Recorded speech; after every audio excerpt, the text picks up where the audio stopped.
Car il dit, au temps favorable, je t'ai exaucé, au jour du salut, je t'ai secouru. Voici maintenant le temps vraiment favorable, voici maintenant le jour du salut. Dans ce verset, l'apôtre Paul cite Ésaïe 49, verset 8. Ce passage d'Ésaïe annonçait la libération et la restauration du peuple d'Israël exilé à Babylone. Cette promesse s'est effectivement accomplie dans l'histoire de l'Ancien Testament, lorsque les captifs furent ramenés et que le peuple fut restauré sur sa terre. Mais ici, Paul applique cette parole à son époque, en affirmant que le véritable accomplissement de cette prophétie se trouve dans la venue de Jésus-Christ. Il témoigne ainsi que le salut promis par les prophètes atteint sa plénitude dans le Christ. Les théologiens décrivent ce phénomène par l'expression de perspective télescopique de la prophétie biblique.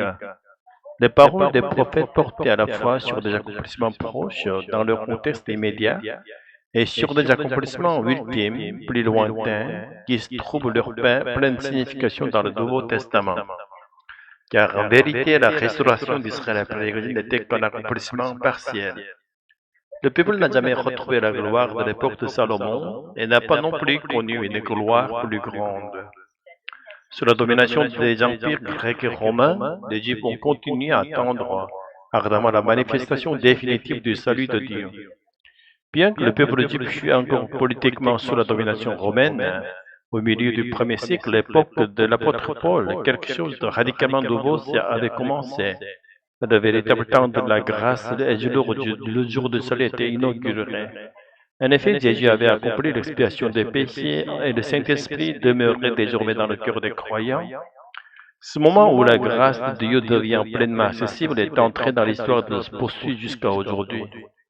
Si nous comprenons correctement que le retour du Christ se fera comme juge, alors ce temps de grâce prendra fin au moment même de sa seconde venue. Mais cela soulève une question spirituellement lourde. Est-il vraiment juste de désirer ardemment la venue du Christ? Si ce jour doit être celui où les incroyants seront jugés, c'est une question qui m'habite depuis longtemps. Même si nous déployons tous nos efforts dans l'évangélisation et la mission, il semble évident que la majorité des hommes ne croiront pas. On ne peut guère espérer que tous soient sauvés.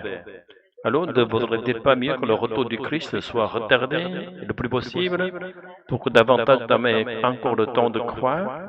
Une autre pensée m'est venue. Si plus de temps est donné, il y aura certes plus de croyants, mais il y aura aussi plus de personnes qui s'éloigneront de la foi. Hélas, cela dépasse notre compréhension et notre pouvoir. Mais alors, notre ultime espérance ne pourrait-elle pas être que le Christ revienne non pas comme juge, mais comme sauveur? Même pour ceux qui ne croient pas encore, que ce jour-là, le Seigneur donne lui-même la foi à ceux qui ne l'ont pas encore reçu, et qu'ainsi il sauve une multitude par une grâce souveraine au moment même de son apparition. Certains pourraient alors se demander, faut-il vraiment lutter dans la foi ici-bas? Ne pourrions-nous pas simplement vivre comme bon nous semble, si Dieu à la fin sauve malgré tout?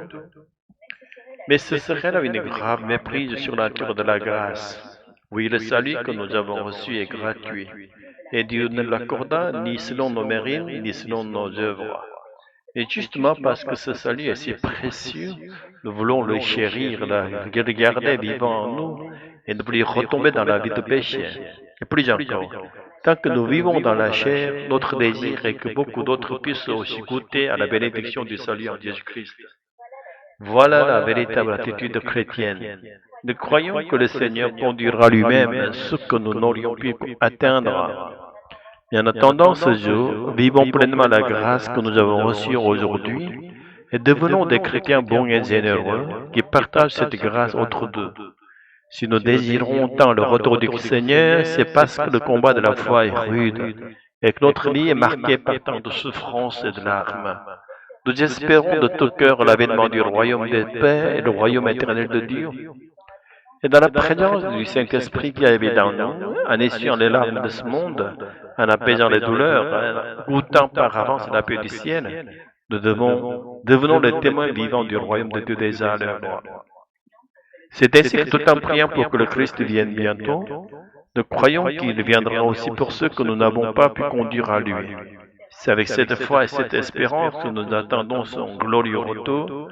Au nom de Jésus, nous prions. Amen.